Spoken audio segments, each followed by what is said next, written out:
I'm not going to lie. I used to get a lot of my confidence from the affirming things people would say to me.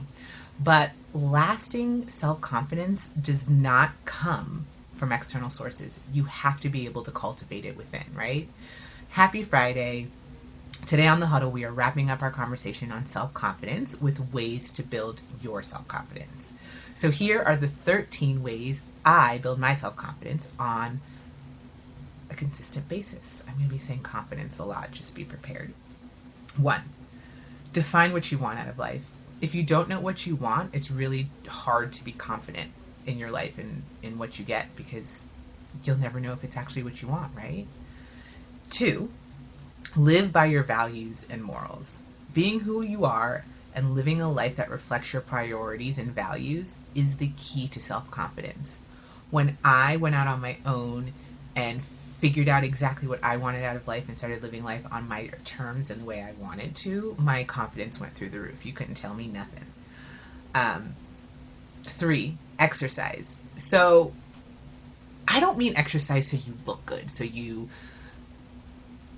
feel, yes, exercise if you want to look good and feel sexy, but I truly believe that the different habits, like the good habits we have, all give us something. So exercise for some people can be cathartic. They really work out their emotions through their physical body. But for me,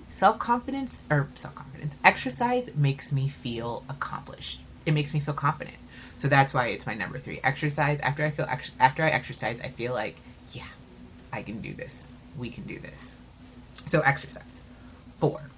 Get rid of negative self-talk.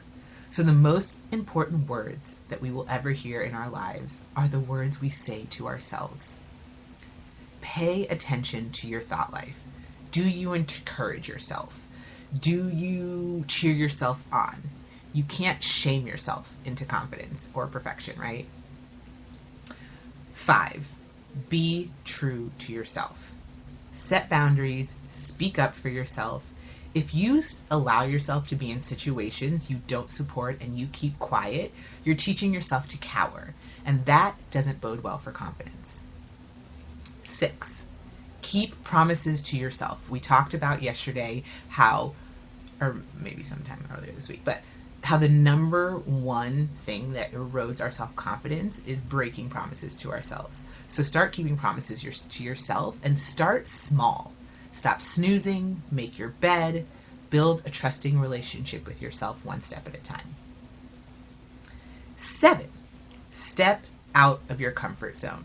When you step out of your comfort zone, you prove to yourself that you can do hard things, and then you look back and think, hell yeah, I did that. That was awesome. So number 7, step out of your comfort zone. Number 8, create done lists. A done list is a list that you write at the end of the week, end of the day, in the middle of the day, whenever you want, of the things that you've accomplished. I am not someone who gets off by a to-do list. It just seems daunting. I only do them when I have to or for the grocery store. But I love a done list. I know for a fact that you don't give yourself enough credit for all the things you accomplish, and a done list lets you see it all on paper, and it's so satisfying. 9, which goes right in hand with the done list, is celebrate your wins. Going along with what I just said, we need to celebrate ourselves. I was thinking about how we really need to cheer ourselves on like a baby. When a baby takes their first step and then falls down, we are clapping. We're encouraging them because, of course, they see us all walking around so easily. They take one step and bam, they've already failed and they're hysterically crying. But we are saying, you took that first step. Congratulations. Just stand back on up, and you will eventually get there. So I don't mean celebrating just the big promotions and the big moments. I mean the small things too. Your life is a celebration, and if you want to remind yourself of why you're doing all this and keeping yourself excited and staying confident, you need to celebrate your wins. And your losses and your fails, just celebrate. Number 10. Up level your skills. So learn something new or get better at something you already do, or and I mean like work, personal, whatever. Trying something new will give you confidence to try new things, And getting better at something you do will increase your confidence in that area. So this really helps with things like imposter syndrome and yeah. So up level your skills. Number 10. 11. Reframe your past. You have survived 100% of your bad days. Right now, you are surviving a pandemic and you're listening and watching a personal development daily newsletter. Like, kudos to you. You are a badass. So make sure you embrace the lessons of your past and the goodness as well as the dumpster fire, right? 12, practice self-compassion. You're going to fuck up and it's going to suck and you're going to feel bad. Celebrate your effort, right? You took that one step and you fell. Of course you were going to fall. You've never done it before, or you've only done it so many times. Like, I think not we're impatient. I'm impatient. You got to be patient. Practice self-compassion. And finally, number 13, establish a growth mindset.